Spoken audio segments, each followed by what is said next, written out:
Vamos dar início à nossa aula número 1 do curso de Iniciação ao Microsoft Access.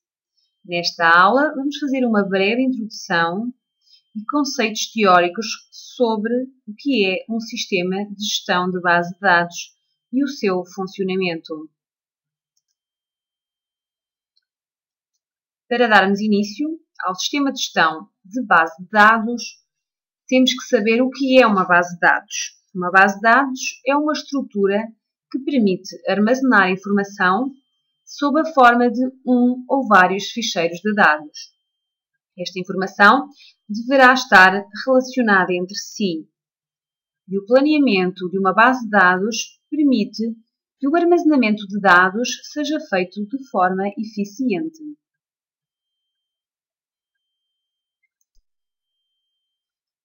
Uma base de dados é tipicamente representada por uma tabela composta por colunas que definem os campos e linhas que definem os registros. É um conjunto de registros todos do mesmo tipo, estruturados por campos.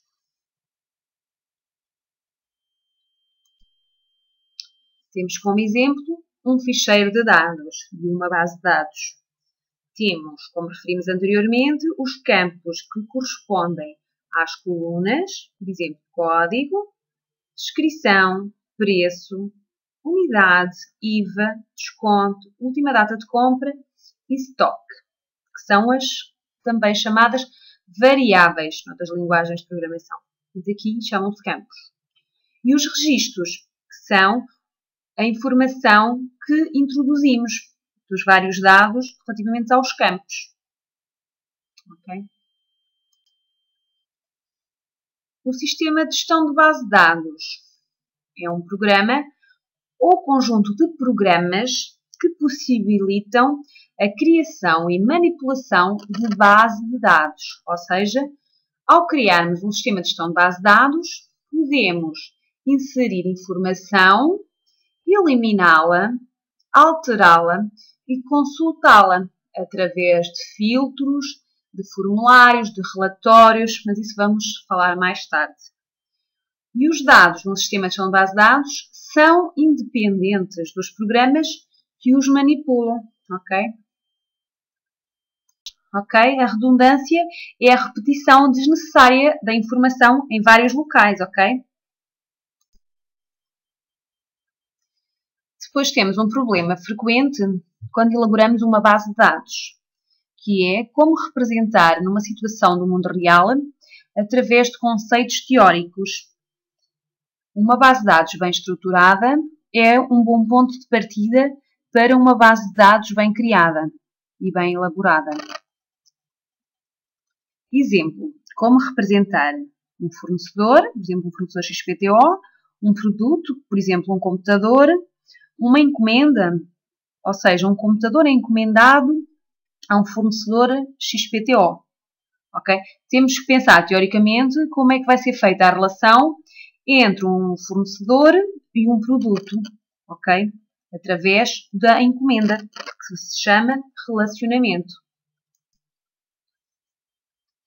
Como exemplo de um modelo de base de dados que tem como definição um conjunto de regras e métodos que permitem representar conjuntos de dados, entidades, especificando as relações entre cada um deles.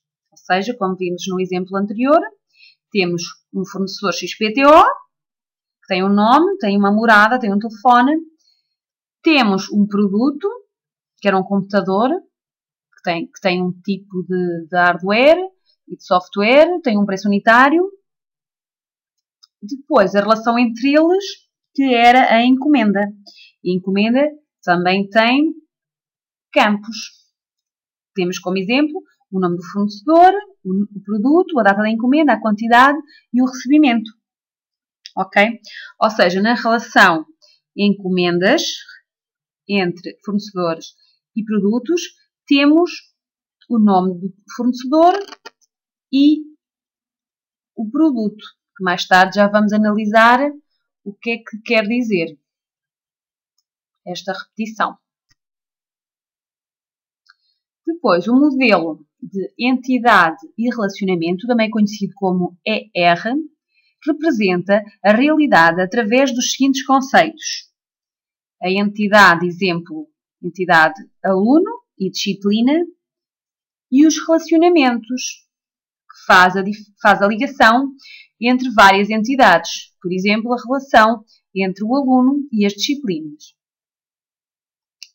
Temos também os atributos, que são os elementos que compõem uma entidade, por exemplo, o número de aluno, nome, morada, contacto, fazem parte da entidade aluno, ok?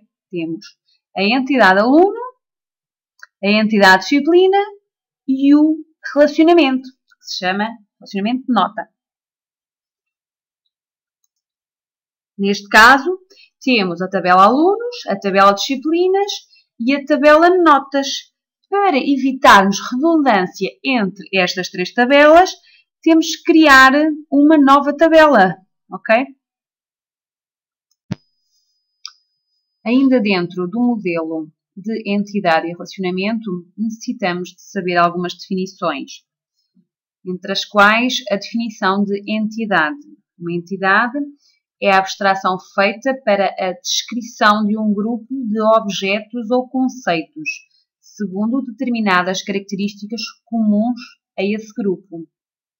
O que é que podemos representar como entidades?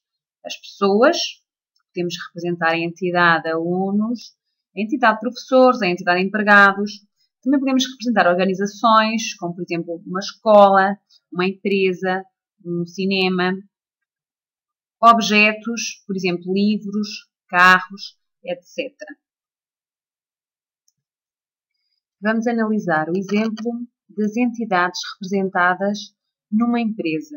Podemos ter a entidade clientes, a entidade empregados, a entidade produtos, fornecedores, compras, vendas, encomendas, etc. Outra definição importante são os atributos, que são os elementos ou propriedades escolhidos para definir, caracterizar uma entidade. Devem pertencer a um domínio, conjunto de valores que um atributo pode tomar. Vamos analisar mais tarde. Os atributos podem ser de dois tipos. Atributos atômicos, em que não é possível dividi-los em vários campos, como por exemplo o preço unitário, são fixos. E os atributos compostos, que é possível decompor um atributo em vários. Por exemplo, o nome de uma pessoa é constituído pelo primeiro e pelo último nome. Ou seja, podemos fazer uma composição dos dois nomes, ok? E a morada, que pode ser composta por a rua e pelo código postal, ou pelo código postal e pela localidade. Depois temos os atributos identificadores, que são também conhecidos como chave primária, que identifica inequivocamente um registro numa entidade. Por exemplo, o BI na entidade pessoa e a matrícula na entidade carro. Ou seja, na entidade pessoa, o BI identifica unicamente aquela pessoa. Ou seja, para acedermos aos dados de uma pessoa, que não sejam redundantes, que não sejam repetidos, podemos o fazer através da chave primária BI. Assim como de um carro. Normalmente só há uma matrícula para cada carro. Depois temos também os atributos candidatos, conhecidos como chave candidata, que são atributos que estão em condições de serem chaves primárias. Por exemplo, um atributo que pode ser também uma chave candidata a chave primária é o número de contribuinte. Normalmente as pessoas também só têm um, identificado a nível de cidadão nacional. Depois, a chave estrangeira ou externa são atributos ou conjunto de atributos que aparecem como chave primária numa outra tabela. Normalmente, campos do relacionamento entre tabelas. Mais à frente já vamos ver um exemplo de uma chave estrangeira. Depois as chaves podem ser simples, constituídas apenas por um atributo, Exemplo, o número de aluno na entidade aluno. Ou compostas, constituídas por mais do que um atributo. Por exemplo, na entidade avaliação pode ser definida a seguinte chave: número de aluno, código da disciplina, época e data. Por exemplo, podemos usar chaves compostas quando queremos aceder à base de dados através do número, que à frente, bem definido, pode aparecer o número do aluno e o nome, para sabermos que aquele nome corresponde àquele número de aluno. Os atributos, temos de ter atenção, porque não devem representar valores calculados a partir de outros campos. Apenas devem guardar informação atómica. Ok? Como exemplo, se quisermos representar os nossos pais, temos que ter dois atributos. Por exemplo, um atributo para o nome do pai e um atributo para o nome da mãe. Se quisermos representar o 12º A, temos que ter um atributo para o ano e um atributo para a turma. Se quisermos representar a idade de uma pessoa, temos que colocar a data de nascimento, porque a idade irá ser um campo calculado e não um atributo. Porque através da data do sistema conseguimos ter a data atual e a idade da pessoa. Exemplos de atributos. Para representar a entidade de carro. A entidade de carro tem que ter a matrícula, a marca, o modelo, cilindrada, cor, ano de fabrico e qual o combustível. Depois temos como chave candidata a chave primária, a matrícula, para identificar o automóvel. Relacionamentos entre entidades. Após definir as entidades e os seus atributos, definem-se os relacionamentos. A relação entre as entidades é efetuada pela ligação de atributos em comum. Exemplo, o atributo número de aluno faz parte do relacionamento entre a entidade aluno e a entidade disciplinas inscritas.